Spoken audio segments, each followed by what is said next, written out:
Boa noite, a conversa política está no ar e eu trago esta noite o promotor de Piraquara, promotor de defesa do patrimônio público, consumidor e meio ambiente, Marco Aurélio Romagnoli, porque a pedido dele, o presidente e o vice-presidente da Câmara Municipal de Piraquara foram presos recentemente. O que aconteceu lá com o Legislativo?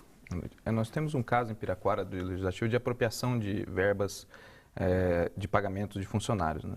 Então, isso atuava... O esquema de apropriação funcionava de duas formas. Uma era a apropriação direta de repasse dos valores que os funcionários recebiam como salário.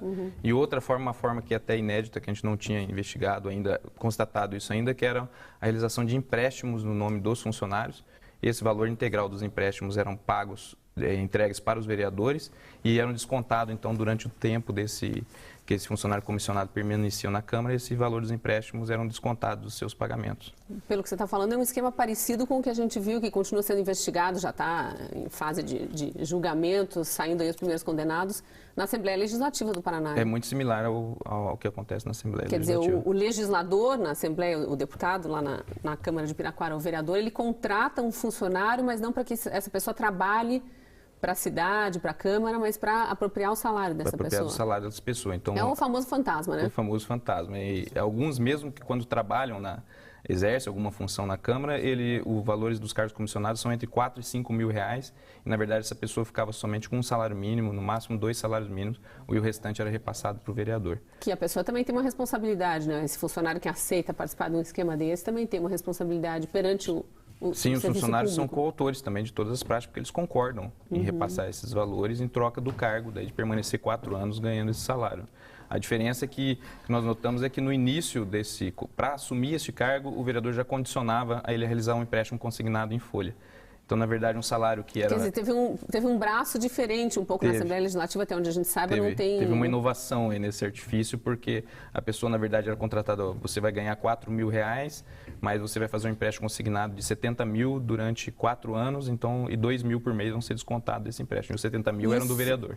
Ah, tá. Mas e não gerou um calote nos bancos também isso? Não gerou porque é descontado em folha. Daí que vem a apropriação do dinheiro público. Como é descontado em folha, na verdade, é o dinheiro da Câmara, que foi repassado através do empréstimo para o vereador.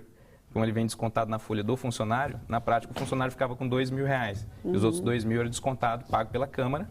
Só que esse empréstimo não ficava com o funcionário, o empréstimo era entregue para o vereador. Essa investigação você já vem tocando há meses, né? Essa investigação começou em maio deste ano. Através de uma denúncia que chegou para... Foi feita uma denúncia de um dos funcionários foram exonerados e continuou com o empréstimo, como tivesse que pagar o empréstimo. Aí que ele resolveu começou com isso. E depois nós tivemos várias quebras daí de sigilo fiscais, bancários, tivemos acesso, fizemos uma busca e apreensão no prédio da Câmara Municipal, alguns meses atrás. Dentro dessas documentações, daí então ficou bem comprovado a participação, a prática dos vereadores e a participação desses empréstimos. Os funcionários daí, confrontados com esses documentos em depoimentos, vários deles já confessaram e aí aceitaram até a figura da delação premiada para entregar como é que foi a realização do... Quer dizer, eu suponho que o teu pedido para a Justiça de prisão preventiva estava muito embasado ao ponto do juiz ter concedido, né? Sim, o juiz concedeu a prisão preventiva, ela foi cumprida, a prisão preventiva de 2 vereadores, o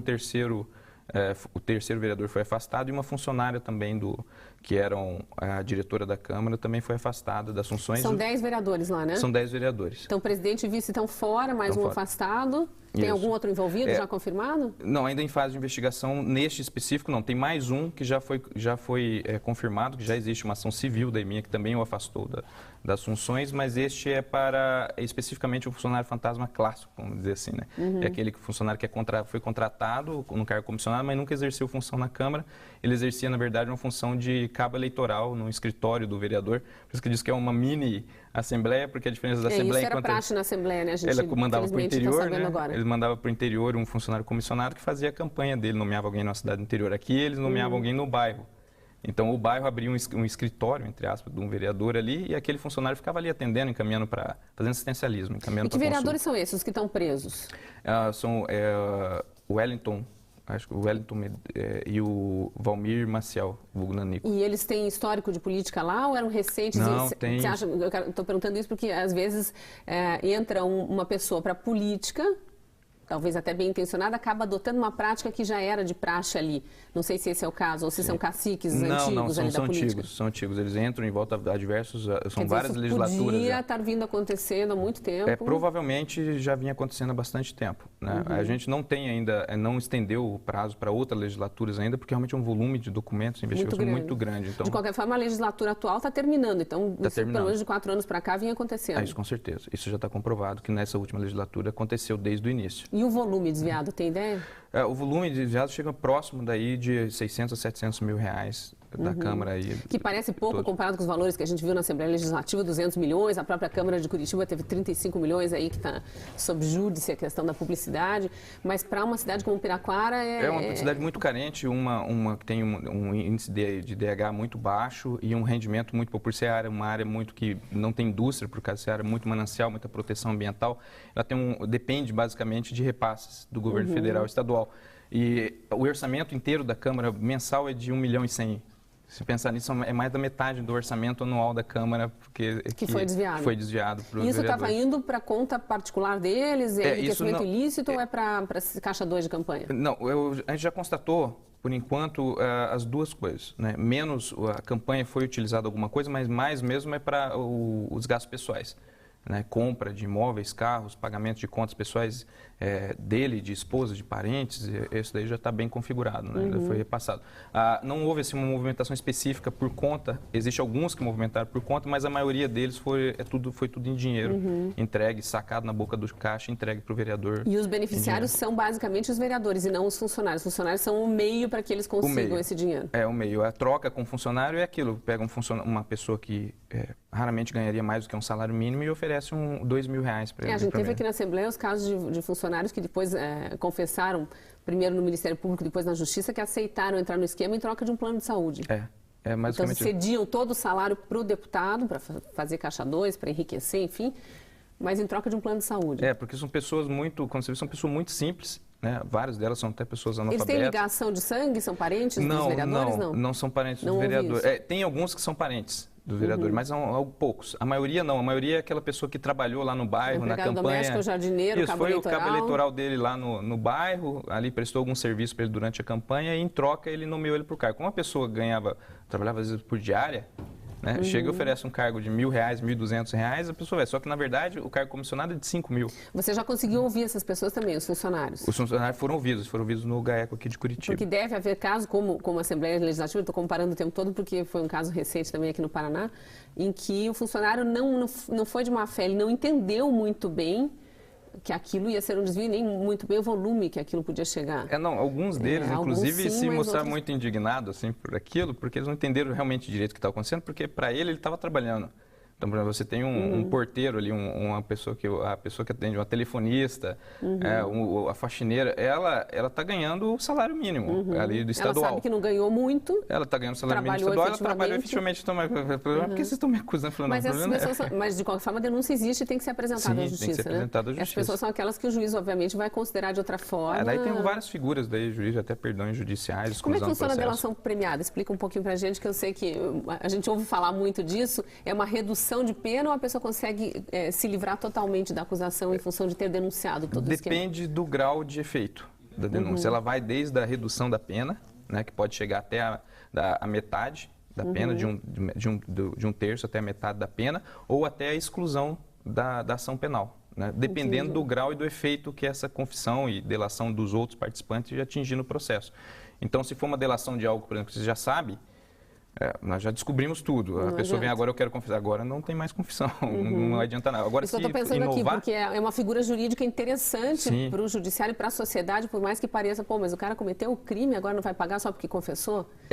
Mas ajuda muito porque quando você olha o bem maior, né? Só porque confessou. Mas essa confissão dele ajudou a sociedade quando ajudou a gente a ter acesso a algo que a gente não ia ter. E interromper também, né, o ralo. Exatamente, interrompeu o round da economia. Porque o dinheiro estava saindo há 4 anos, pelo menos, de forma muito fácil. De forma muito fácil e de uma forma assim que para o município foi muito prejudicial, né? Um município muito carente, falta escola, falta transporte, falta tudo. Sim. E esse dinheiro fez muita falta para o município. E será que volta? Obviamente que no processo vocês pedem devolução, né? Nós estamos pedindo, sim, a restituição deles, alguns deles estão com bens bloqueados, né? Aqueles que tinham bens, e agora está a fase da investigação, da apuração, né? Nós temos um núcleo que faz essa investigação financeira para a gente, então a gente está dividindo daí a investigação, já na área civil, daí saindo da esfera penal. A gente está dividindo essa investigação agora para ver quem são os envolvidos, porque, é lógico, eles não depositavam dinheiro na conta deles. Eles depositavam na conta da mulher, do filho, do primo, do amigo. E agora, identificadas essas pessoas, nós já identificamos, então agora a parte de quebra de sigilo, quebra do sigilo fiscal e bancário, a apuração de quem está com esses bens, onde foi parar, e é fundamental para a lei que a gente estabeleça o vínculo daí, né? Esse bem ele tem que ter um vínculo com o dinheiro que foi desviado. Daí a gente consegue restituir. O valor do depósito no mês tal, o valor do bem comprado. O que foi adquirido, né? A incompatibilidade de renda. É o caminho do dinheiro mesmo. É o caminho, porque tem vereadores, por exemplo, que estão sendo investigados que eles não têm profissão. Não tem profissão. E tem um patrimônio gigante. E o salário do vereador lá qual é? Não é alto demais também? O salário é R$5.000, né? Líquidos, aí, também dá R$5.500 líquidos. Né? Então, você tem isso aí, mas tem vereadores um patrimônio totalmente incompatível. A profissão dele é ser vereador. O que, por exemplo, que você detectou? Aí são diversos veículos, né? Tem vereador com 6, 7 veículos no seu nome. Propriedade, prédios comerciais no centro da cidade. Né? Quem ganha um salário de R$5.000 não teria tudo isso. Em 4 anos não dá. Né? Então, são incompatíveis. Então, aí já fica claro o enriquecimento ilícito deles. E com base nisso, a gente já consegue ir bloqueando esses bens, trazendo, levando a leilão e restituindo esse dinheiro. Nós vamos fazer o possível. É complicado, é difícil, mas a gente vai fazer o possível para tentar recuperar. A gente vê muitos casos, principalmente a nível federal, e isso que vai desencantando a população, acho que tirando a esperança também de que... E até, infelizmente, criando essa sombra em cima da justiça, de que possa ser possível resgatar esse dinheiro, mas resgatando uma parte dele e interrompendo também a saída do dinheiro já é um ganho grande. Já é um ganho grande e também excluindo essas pessoas, né, da vida pública, porque o prejuízo delas que elas causam. Eles não se recandidataram. Grande, né? Bom, os que estão presos porque eles se recandidatam, né? Eles acham que não cometeram nada de candidatos à reeleição, né? Mesmo porque, por uma coincidência, né, muitas pessoas falam, mas estão fazendo isso agora porque é ano político. Não, foi uma coincidência que não dava, não tem como atrasar a investigação para esperar o resultado das eleições. Então, né? Eleitor de Piraquara que esteja nos assistindo, ou quem é de Curitiba, de outras cidades, mas conhece gente que mora lá, todo mundo precisa ficar sabendo, né? Porque, sim, enfim, o que está comprovado, óbvio que eles têm direito à defesa, que isso ainda vai para a justiça, mas o que está comprovado, o cara que ganhava R$5.000, não tem profissão, vivia de ser vereador e comprou muitos carros nos últimos anos, está com prédio comercial em nome dele ou de parentes... não vote nesse. Porque assim, o eleitor tem que acordar para isso também no Brasil, né? Tem que acordar. A gente tem uma dificuldade, a gente entra nessa discussão grande do que é a compra de voto, o que é vender, o custo que isso tem. As pessoas às vezes não têm noção do que é você ali, às vezes, por causa de um emprego que pode não durar, por causa de um benefício, alguma coisa, eleger uma pessoa e olha o prejuízo que ela dá para ele. Depois são as pessoas que nós atendemos no nosso gabinete que reclamam, eu não tenho creche, eu não tenho transporte, eu não tenho... Está por trás de tudo mas isso, né? Esse é o custo de você entregar um cargo, a administração do dinheiro público para esse tipo de gente, né? Esse ensinamento vale para eleitor de qualquer lugar do Brasil. Marco Aurélio, vou interromper rapidinho a entrevista, chamar um intervalo, nós já voltamos a conversar sobre isso, não sai daí.